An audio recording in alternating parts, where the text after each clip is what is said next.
So, any questions?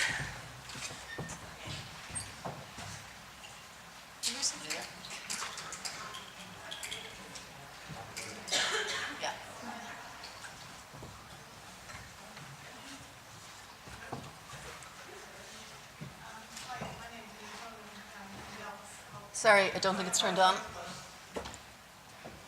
Just slide it across. Hi, my name is Ronan from the Office of the Attorney General. I have just a question for Joanne. Just as regards, I'm sure you have a policy on donations and that, but is there, have you at any stage have you had to say no to donations because maybe of the scale of donation, or do you need to have funding in place before you take donations? Oh, sorry. Yeah, it's that time. Thank you. I am not personally involved in the sort of decision making at the higher level, but I do know. So, for example, we got the Band-Aid donation, and Bob Geldof was big hurrah before Christmas. Bob Geldof donating that to the library. But one of the things involved in that, it was a provision that it was donated to us, but we would get funding from the department to catalogue and digitise that collection, because it is quite a big collection. It has happened in the past, and I'm sure it'll happen in the future, that we will get a donation of a big collection and we can't catalogue it at the minute, and it'll take a long time for it to catalogue. We are trying to stop that.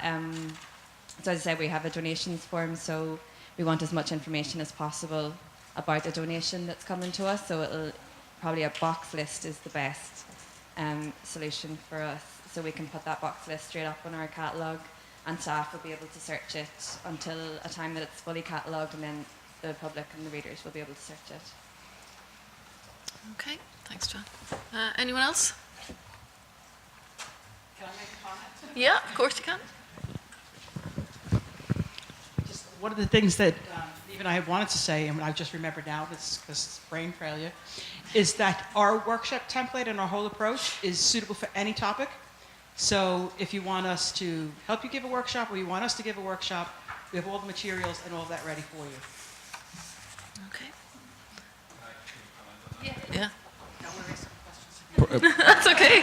I just want to recommend them, because prior to me giving my first workshop last year, Niamh kind of gave me some coaching, so she's very good.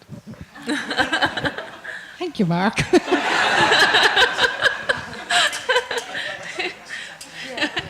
Okay. Anyone else have a question?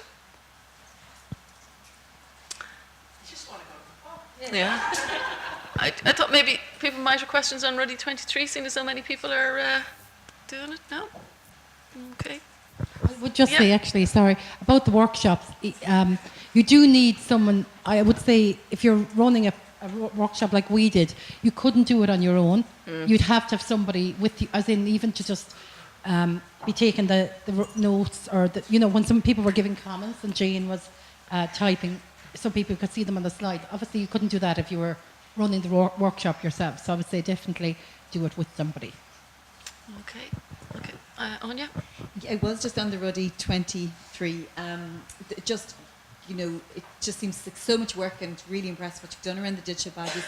How do you organise doing that? And then even just, and I know being in touch with you, Stephanie, but it just seems like, I know there's a lot of work that's done behind the scenes, late hours and all that, but just the structure around it and the time it takes to do it, how does that, or is it something that once you initially kind of get it running, and you ran it before, is it very significant in terms of workload? Because it seems like it must be with everything that you've done.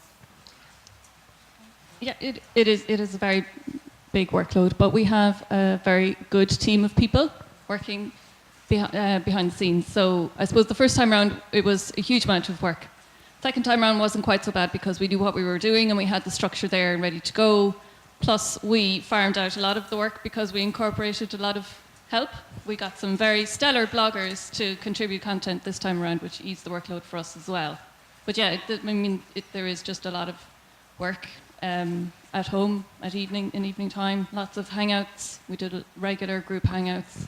We used Basecamp as our collaboration tool, and just got through it that way. Yeah. Okay. Yeah. Just wanted to ask if the content is very different from the original 23 Things programme. From the very first 23 Things, oh, it is, yes. I mean, the one that was originally done 10 years ago. Yeah, the 23 Things, yeah. Oh, I would imagine so. I mean, even the one we've done this time, second time round, is different from the first one that we ran. We tried to update it, so the tools that we use would be current or new tools, and a lot of the topics that we use, we would look for updated content or recent content, so it would be quite different. Plus, the original one was an in-house course geared towards library staff, whereas we made ours more for general CPD purposes for anyone working in the library field, and not necessarily just librarians either. You know, it could be done by anyone. Okay. Anyone else with a question for any of the speakers? Yeah, just there. Hi. I just have a question for any and every one of you, and anyone else in the room. It strikes me that a lot of librarians put in a lot of extra work that's not specific to their day job, but is really good in supporting their profession. Do any of you get recognition for this and from your jobs, or get time at work to do it?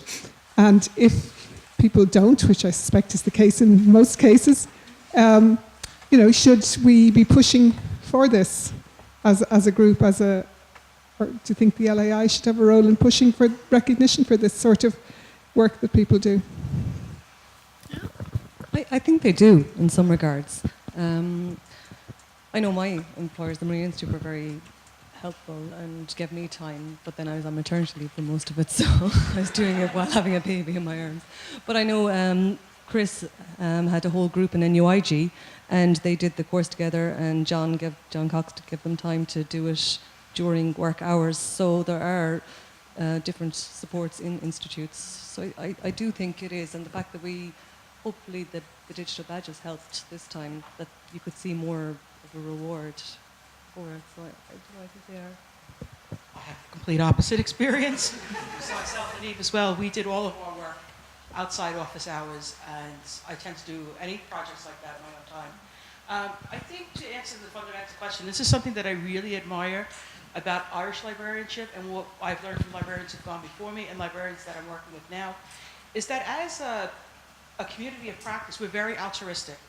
So we know how to do something, we learn something on the job, we might learn something that we find of interest, and there's no point of it just living it in our own heads. If we share it with other people, and we run events, some events we have to charge something, most events are for nothing, it develops our community of practice. So for me, that's the motivation, to learn new things, to share what I know, and to keep the community going. That's kind of where I come from. Okay. I would definitely agree. I suppose I was interested in the workshop because of my feelings, having run things that had been classed as workshops before, and really I'd just given the presentation, and also from running being involved in the conference here. A lot of the sort of, I won't say complaints, but sort of, let's say the least or less favourable feedback was maybe from the workshops. Either there was too much work that someone just said, oh, here's strategic planning, often write your strategic plan, or else it was, like I was doing, like a presentation instead of being a workshop. So I just thought there was I'd like to find ways of making a workshop more interactive and more interesting. So then, I think we were just chatting one day, then we decided we had a bit of knowledge about it, and I suppose I hate to see knowledge wasted, and I don't think knowledge should ever be wasted, so, to share it with anyone who's interested, really. So, but to I do get time at work. They do support me to speak and attend conferences and things, so I would, maybe not as deadly off as you were, Jane, sorry. I do get time to do this and work, and kind of that when it started in Ballyroan, there was very much like the understanding that it would take a bit of time. I think for me, I've been doing my my library degree for 3 years, so that takes up a lot of my time outside of work. So I think it'd be almost impossible for me to do this without the time being provided in work. So I do think it is important. It's not a huge amount of time, but the time that is there, it's definitely. I'm in a different environment now, so it's somewhat easier. But I think in a branch library, if they make the time, it is definitely important. And I know other other companies, like the big highfalutin companies like Google and places like that, I see more in the media that they are kind of making time for people to work on more creative projects than maybe their role would lend to. It's a bit like the Jesuit model as well of it's easier to ask for forgiveness than it is for permission. I don't really ask, can I work on this in work time? It's like they haven't told me I can't, so I take that as a yes. Yeah. Okay. Okay, any other questions? No? Okay, will we leave it at that? So, Anya just has one, and final one. Just to add into that, on foot of that question, just adding in a little bit, I agree with everything. So I think some workplaces are going to be more supportive of the kind of CPD element, and it can depend on scale and size and things like that. There are definitely, from the years I was previously involved with ASL and just generally times of talking to people, I've always been reasonably lucky, I think. I mean, I did work in a small team in the private sector, but there was no difficulty at all me getting time off for things like meetings like ANSL or other things, or to come to conferences and events. But I know over the years that was very problematic for people, or having to try and attend in their own time. So I do think that's the area where the ALI could do more with being providing a professional structure to make it clear about the value to this, and for employers who are not inclined to give that support. But I also would be a little bit, I tend to be a little bit resistant to the idea that as librarians as a profession that we're that much different from many other professions. Most other professions are the same. Teachers absolutely do the same as we do, many amount of hours that are done completely in their own time. Medical professions, lots of other professions. I don't think we're distinct. I think it's true that we help each other out a lot, and we do great events like this, but so do other professions as well. So I think, it's probably a bit of balance. I don't think that there's, I think it's if you're happy for it to be in your own time to a certain extent. But I do think for some people, I know some people have really struggled to get involved in ways they'd like to.